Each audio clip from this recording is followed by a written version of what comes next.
نحمده ونصلي ونسلم على رسوله الكريم أما بعد أعوذ بالله من الشيطان الرجيم بسم الله الرحمن الرحيم يا أيها الذين آمنوا كتب عليكم الصيام كما كتب على الذين من قبلكم لعلكم تتقون صدق الله العظيم. سامعین محترم، جیسا کہ آپ حضرات کو بخوبی علم ہے کہ رمضان کی آمد ہے الحمدللہ. اللہ رب العزت ہر مسلمان کو اس کی برکات سمیٹنے کی توفیق عطا فرمائے. یہ ایک خاص مہینہ ہے جو اللہ نے مسلمانوں کو عطا فرمایا ہے، اور جو آیت میں نے آپ حضرات کے سامنے پڑھی ہے، اے ایمان والو تم پر روزے اللہ نے فرض کیے ہیں جیسا کہ تم سے پہلے لوگوں پر بھی روزے فرض تھے. اور آگے اللہ نے اس کا مقصد بیان فرمایا، لعلکم تتقون، تاکہ تم پرہیزگار بن جاؤ. تو جب ہم قرآن پہ غور و فکر کرتے ہیں تو یہ بات قرآن میں جہاں پہ جہاں نظر آتی ہے. یہی اللہ فرماتے ہیں ان اکرمکم عند اللہ اتقاکم، تم میں سے سب سے بہترین میرے نزدیک جو قابل عزت ہوگا، جو قابل احترام ہوگا، میرے ہاں جس کا مقام اور رتبہ ہوگا، فرمایا وہ انسان ہے جو تقوی میں جاتا. تو اصل زندگی جو ہے وہ تقوی والی ہے. تو رمضان المبارک میں سرکار دو عالم صلی اللہ علیہ وسلم نے اس کی جب تشریح کی، شعبان کے آخری دنوں میں، حضرت سلمان فارسی اس حدیث کے راوی ہیں، بڑی لمبی حدیث کتابوں میں موجود ہے الحمدللہ. اس میں حضور نے ارشاد فرمایا کہ اس مہینے کے اندر ان کاموں کی طرف توجہ کیجیے. اور حضور پاک صلی اللہ علیہ وسلم نے ان کاموں کا ذکر فرمایا حدیث میں. فرمایا نمبر 1، لا الہ الا اللہ کو کثرت سے پڑھا کرو، اور یہ بنیاد ہے تمہارے اسلام کی، تمہارے دین کی، اور اس کے بغیر تمہاری زندگی جو ہے بالکل ادھوری ہے، نامکمل ہے. اور اس کی فضیلت آقا بیان فرماتے ہیں کہ اگر 90 سال 70 سال کا بوڑھا کافر بھی اور سچے دل سے کہہ دے لا الہ الا اللہ محمد رسول اللہ، یہ کلمہ کہنے کی دیر ہے، وہ گناہوں سے پاک صاف ہو جاتا. آپ اندازہ لگائیں کہ اس کلمے کی کتنی طاقت ہوگی، اللہ کی کتنی بڑھوتی ہوگی اللہ کے. اور اللہ کا یہ نام قرآن میں موجود ہے.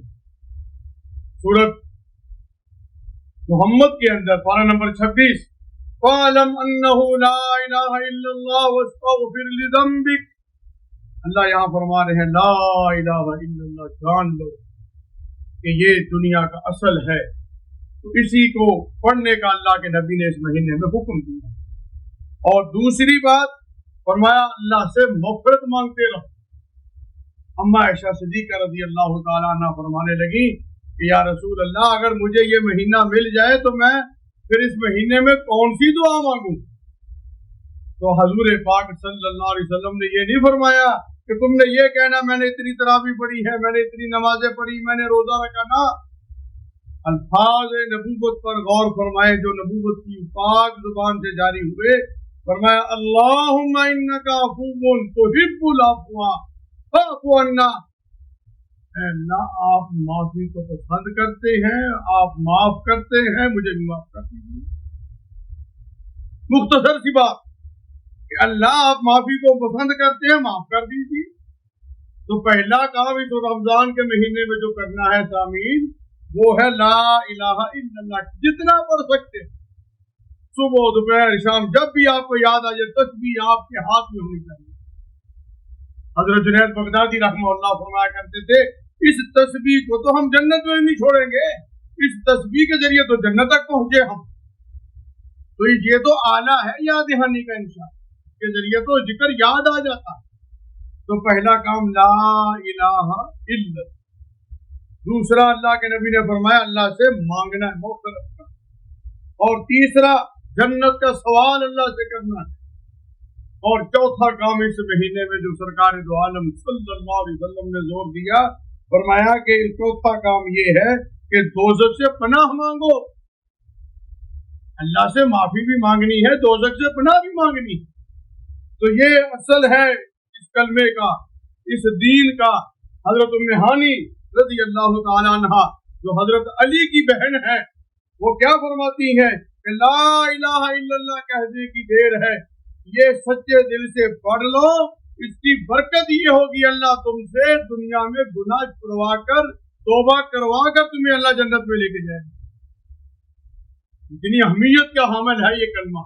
تو میری تمام بھائیوں سے جو میرے اس کو سن رہے ہیں، میری آواز جہاں تک جا رہی ہوگی، ہم تو نیت یہی کرتے ہیں کہ اللہ دنیا کے کونے کونے میں اسلام کا بول بالا ہونا، تو وہ اس کلمے کی طرف توجہ کرے، سچے دل سے پڑھ لیں میرے ساتھ، لا الہ الا اللہ محمد رسول اللہ۔ اللہ ہمیں اس کلمے کی عظمت، اس کلمے کی شان و شوکت، اس کی سچائی، اس کے ساتھ دلی طور پر محبت، یقین عطا فرما، اور موت تک ہمیں اللہ اس کے ساتھ تعلق نصیب فرما دے۔